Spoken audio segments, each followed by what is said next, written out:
Channel interesting biology by doctor Vandana Sharma. आज class 12th के एक इम्पॉर्टेंट टॉपिक के साथ हम यहाँ पर हैं, वो है स्पर्मेटोजेनेसिस। ह्यूमन रिप्रोडक्शन में बहुत ही इम्पॉर्टेंट इवेंट होता है गैमेटोजेनेसिस या युग्मक जनन। युग्मक जनन क्या है? युग्मकों के बनने की क्रिया को युग्मक जनन कहते हैं। The process of the formation of gametes is called gametogenesis. Gametes reproductive haploid cells हैं that are produced in the primary sex organs of the male and female। इनका निर्माण नर और मादा जनन अंगों में, जो प्राथमिक जनन अंग है उनमें होता है। जो मेल गैमेट्स होते हैं उनको स्पर्म कहते हैं और फीमेल गैमेट्स जो होते हैं उनको ओवम कहते हैं। मेल गैमेट्स, मेल में प्राइमरी सेक्स ऑर्गन टेस्टिस होता है जिसे वृषण कहते हैं, उसमें इनका निर्माण होता है। और फीमेल में जो प्राइमरी सेक्स ऑर्गन होता है वो है ओवरी और उसमें फीमेल गैमेट्स यानी ओवम का निर्माण होता है। तो इनमें से एक process that is formation of sperm is called spermatogenesis. Today we will discuss about this process, यानी कि मेल में स्पर्म्स का यानी मेल गैमेट्स का निर्माण कैसे होता है, वो कैसे उत्पन्न होते हैं, उस क्रिया को हम पढ़ेंगे। Spermatogenesis means formation of sperms, यानी शुक्राणु यानी मेल गैमेट्स या शुक्राणुओं के बनने की क्रिया को स्पर्मेटोजेनेसिस कहते हैं। शुक्राणु मीन्स स्पर्म। ये जो प्रोसेस है, अभी जैसे हमने अभी बताया आपको, जो मेल का प्राइमरी सेक्स ऑर्गन होता है, इससे पहले आपने रिप्रोडक्टिव सिस्टम का स्ट्रक्चर पढ़ा होगा, male and female reproductive system. इनके स्ट्रक्चर में हमने पढ़ा है कि मेल में प्राइमरी सेक्स ऑर्गन्स होते हैं टेस्टिस। टेस्टिस मीन्स वृषण, हिंदी में इनको हम वृषण कहते हैं। इस वृषण में मेल गैमेट्स का निर्माण होता है और इनका बनना प्यूबर्टी के स्टार्ट होने के पश्चात से ही, जब यौनावस्था प्रारंभ होती है उससे ही स्पर्म के बनने की क्रिया शुरू हो जाती है और थ्रू आउट द लाइफ ये क्रिया चलती रहती है।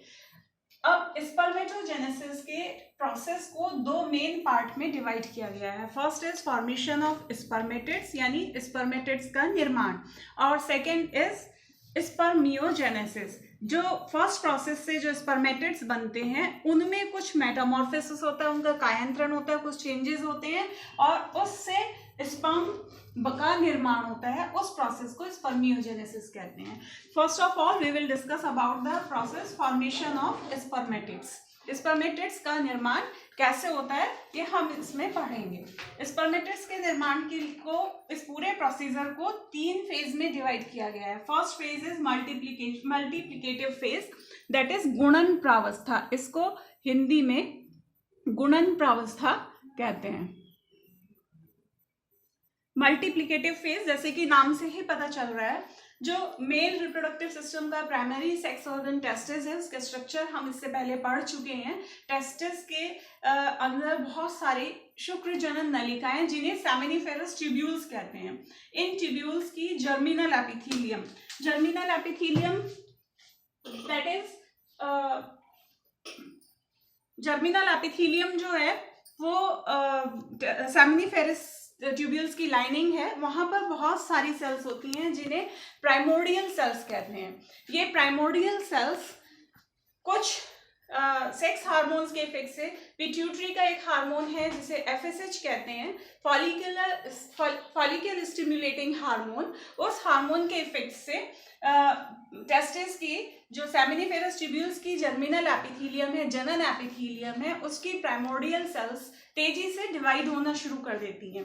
और ये डिवीजन जो होता है वो समसूत्री टाइप का, माइटोसिस टाइप का डिवीजन होता है। जैसे कि ये सेल है, ये सारी सेल्स डिप्लॉयड होती हैं और इनमें माइटोसिस जब होता है तो उस डिवीजन से 1 से 2 सेल बनती हैं।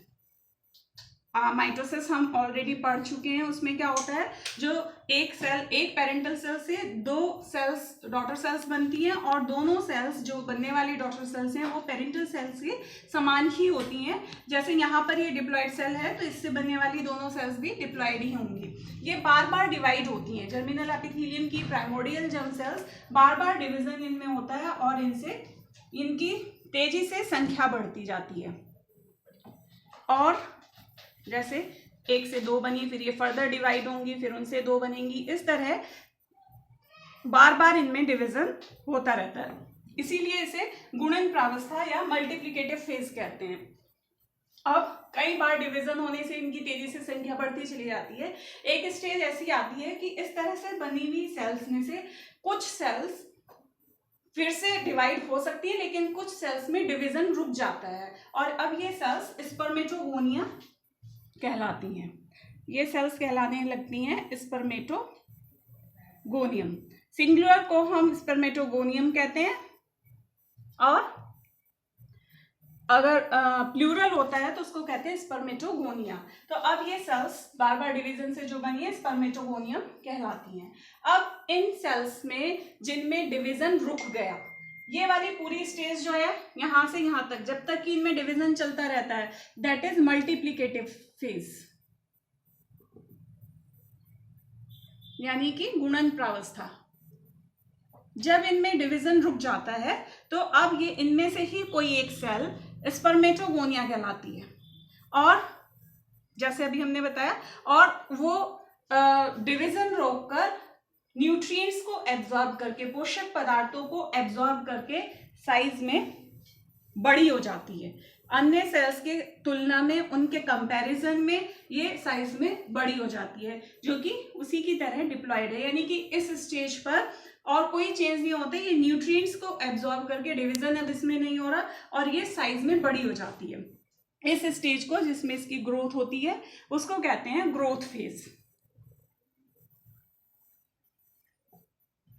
ग्रोथ फेज, ग्रोथ फेज में ये न्यूट्रिशन को एब्जॉर्ब करके और ज्यादा बड़ी होती है। अब उसके बाद जब इसकी ग्रोथ भी कंप्लीट हो चुकी होती है तो उसके बाद नेक्स्ट स्टेज आती है third, maturation phase. Maturation phase, इस स्टेज में क्या होता है, ये मियोसिस इसमें होता है। मियोसिस मीन्स अर्धसूत्री विभाजन। इस स्टेज में अर्धसूत्री विभाजन होता है। जब ये साइज में बड़ी हो जाती है उस वक्त इसको कहते हैं प्राइमरी स्पर्मेटोसाइट।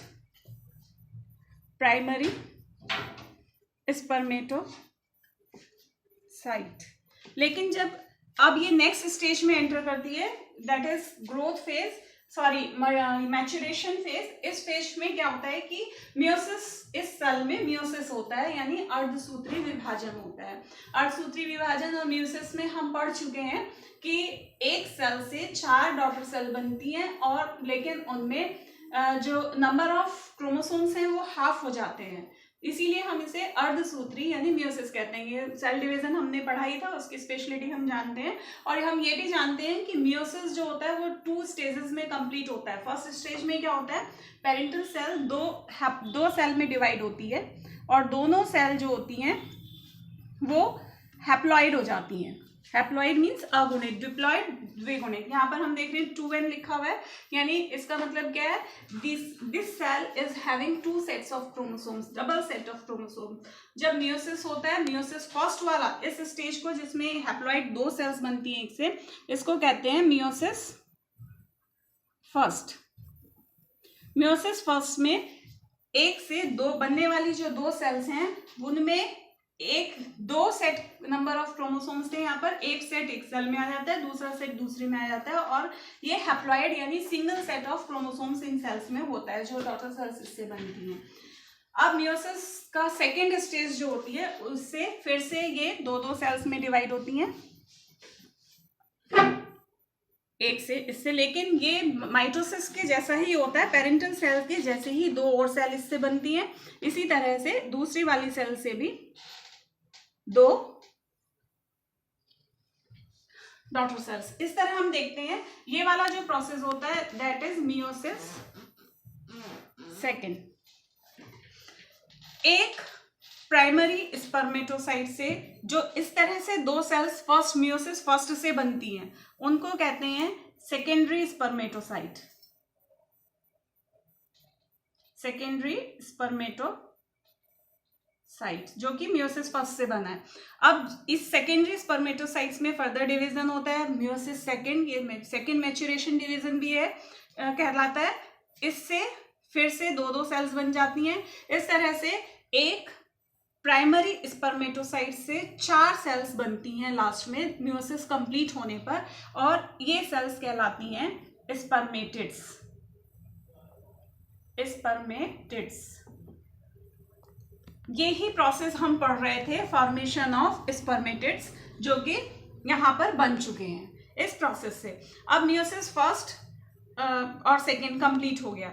अब फिर से हम यहाँ पर देखते हैं, ये वाली जो यहाँ से प्राइमरी स्पर्मेटोसाइट से यहाँ इससे 4 सेल्स लास्ट में बनी है, ये वाली पूरी स्टेज कहलाती है मैच्यूरेशन फेज, जिसमें मियोसिस, केवल मियोसिस होता है।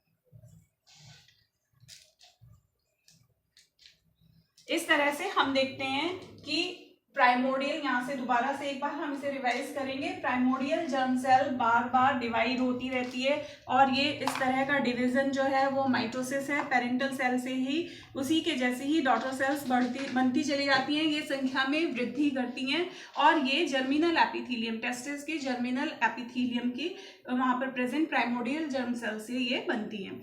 इस तरह से बनी हुई सेल्स स्पर्मेटोगोनियम कहलाती हैं। ये जब डिवाइड होकर अपनी संख्या बढ़ाती हैं उस फेज को मल्टीप्लिकेटिव फेज कहते हैं।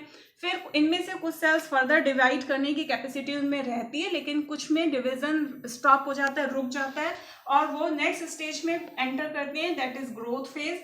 ग्रोथ फेज में ये साइज में केवल इंक्रीज होती है न्यूट्रिएंट्स को एब्जॉर्ब करके।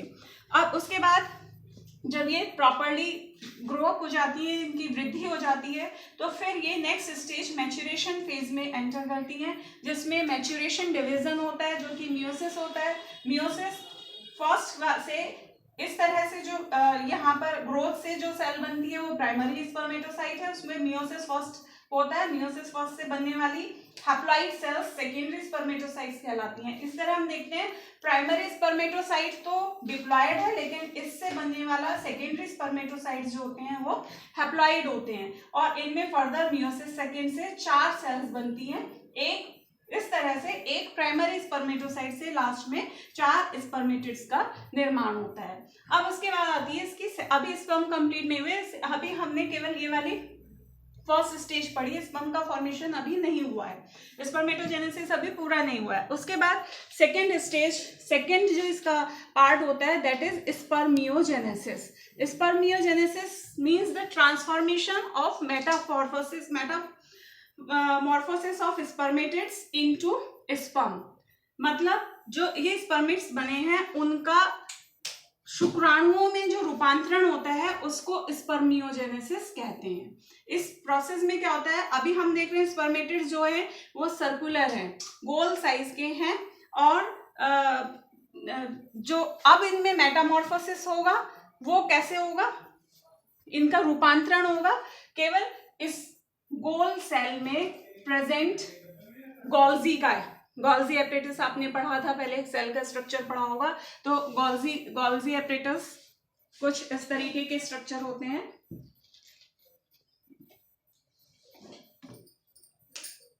मान लीजिए ये सेल है, ये सर्कुलर है, ये थोड़ी इलोंगेटेड होती है, न्यूक्लियस भी इलोंगेटेड होता है और ये गोल्जी काय की जो वेसिकल्स होती हैं इस तरीके की, ये क्या करती हैं, एक दूसरे के साथ जुड़कर एक स्ट्रक्चर बनाती हैं जिसे कहते हैं एक्रोसोम।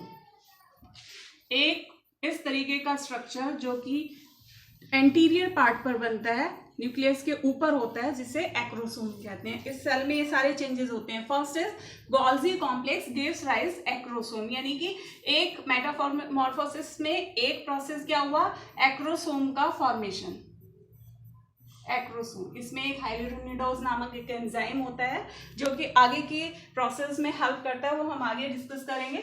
और क्या होता है, माइटोकॉन्ड्रिया जो होते हैं, mitochondria increase in number and by the again and again division. Mitochondria में बार बार डिवीजन होता है और ये अपनी संख्या को बढ़ाते हैं और इसके मिडिल पार्ट पर एक शीट बना लेते हैं। इलोंगेशन के साथ साथ इसका बॉडी जो है वो इलोंगेट होती है और न्यूक्लियस भी इलोंगेटेड हो जाता है और यहाँ पर एक इस तरीके का माइटोकॉन्ड्रियल शीट्स इसमें फॉर्मेशन होता है और ये मिडिल पीस कहलाने लगता है। इसके बाद नेक्स्ट है सेंट्रियोल डिवाइड्स इनटू 2 सेंट्रियोल। जो पहले एक ही सेंट्रियोल होता है इसमें, वो 2 में डिवाइड हो जाता है। पहले एक सेंट्रियोल होता है, वो डिवाइड होकर उसका डिवीजन होकर एक ऊपर सेंट्रियोल बनता है और एक इस तरह से ये वर्टिकल पोजीशन में प्रेजेंट होते हैं। ऊपर वाला सेंट्रोल प्रॉक्सिमल सेंट्रियोल कहलाता है, प्रॉक्सिमल सेंट्रियोल, और नीचे वाला कहलाता है डिस्टल सेंट्रियोल। डिस्टल सेंट्रियोल से बहुत सारे इसके एक्सियल फिलामेंट्स निकलते हैं। ये फिलामेंट्स जो होते हैं स्पर्म का टेल का निर्माण करते हैं। इस तरह से इस सेल में यहाँ पर जो ये स्पर्मेटिड्स बने थे, उस स्पर्मेटिड्स में कुछ मॉर्फोलॉजिकल चेंजेस होते हैं। उनमें कुछ बाहर से देखने में भी कुछ बनावट में परिवर्तन आते हैं, और ये सारे परिवर्तन क्या है? गोल्जी कॉम्प्लेक्स से एक्रोसोम का फॉर्मेशन, मिडिल पीस पर माइटोकॉन्ड्रियल शीट का फॉर्मेशन, सेंट्रियोल का 2 पार्ट में डिवाइड होना, प्रॉक्सिमल सेंट्रियोल और डिस्टल सेंट्रियोल, और डिस्टल सेंट्रियोल के से बहुत सारे एक्सियल फिलामेंट्स निकलते हैं जो एक टेल लाइक स्ट्रक्चर बनाते हैं। इस तरीके से जो ये स्पर्मेटिड्स यहाँ बने थे उनकी बनावट कुछ इस तरीके की हो जाती है, जो हम शॉर्ट में इस तरह बनाते हैं। ये सारे स्पर्मेटिड्स इस स्ट्रक्चर में चेंज हो जाते हैं, जिन्हें स्पर्मेटोजोआ या स्पर्म्स कहते हैं। ये पूरा प्रोसेस कहलाता है स्पर्मियोजेनेसिस।